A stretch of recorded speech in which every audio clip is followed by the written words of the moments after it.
If you're in the market for a headless 7-string, there's no doubt the Ibanez QX527PB has caught your eye.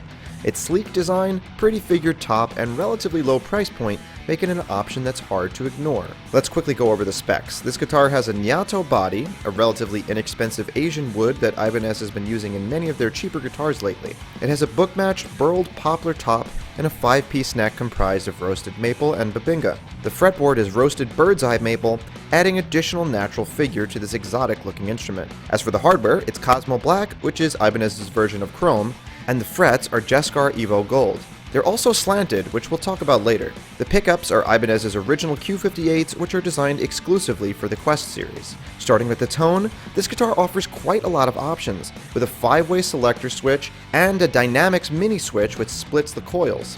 Overall, I would describe these pickups as being, well, fuzzy. It's not exactly a good or a bad thing, they just have this fuzziness to them that persists in any pickup setting. If you prefer a smoother tone, you'd have to do a lot of dialing on your amp or plug-in, because this just wants to sound fuzzy. In my opinion, it works really nicely for some things, but not for others.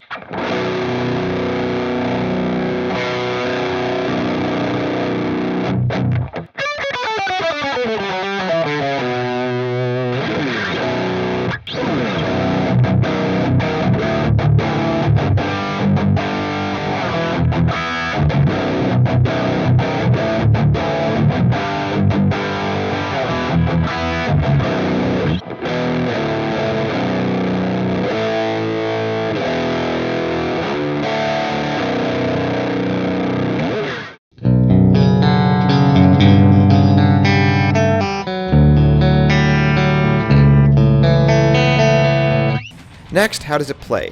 Well, let me tell you, you'll be surprised when you pick it up before you even play a single note. This thing is light.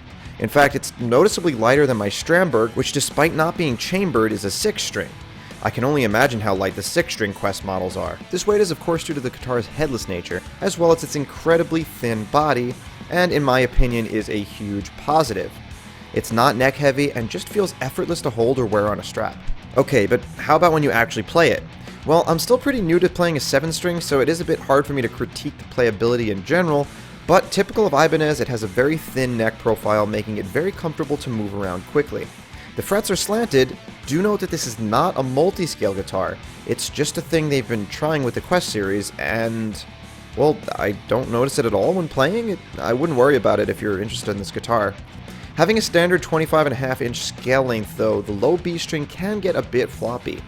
This guitar comes stock with an extra heavy B string relative to the rest, but it's still pretty slinky, and I would agree with other reviews I've seen that some styles of metal may not sound best on this guitar. Other stuff, well, it's headless and the locking nut is very similar to Strandberg's, with a single locking screw for each string. If you're new to headless guitars, you may want to consider putting something like tape over the nut to block the end of the strings that stick out. I pricked my finger on one while playing my Strandberg once, and it was not fun. This guitar has a hardtail bridge, which if you've seen the other guitars I own may shock you. It's really easy to load your strings into, but just make sure the little string tray is far enough back to slide underneath the hardware when the string is tuned. Action adjusts just like a strap bridge with 2 screws per saddle. The truss rod is also adjusted at the 24th fret with one of those wheels. It's my first time using one, but it's really easy to adjust. The Ibanez Q527PB is a great bang for your buck if you're looking for a headless 7-string. Its fuzzy pickups and standard scale length may not make it the best choice for everyone, but its many tonal options, lightweight, and exotic appearance are well worth the $1,200 price point in my opinion. I love seeing Ibanez get into the headless market. Now just please put a tremolo bridge on one. Thanks, Ibanez. Huge shoutouts to my man Steven for programming the drums on the track that I used for this video, and consider subscribing if you'd like to help get me monetized.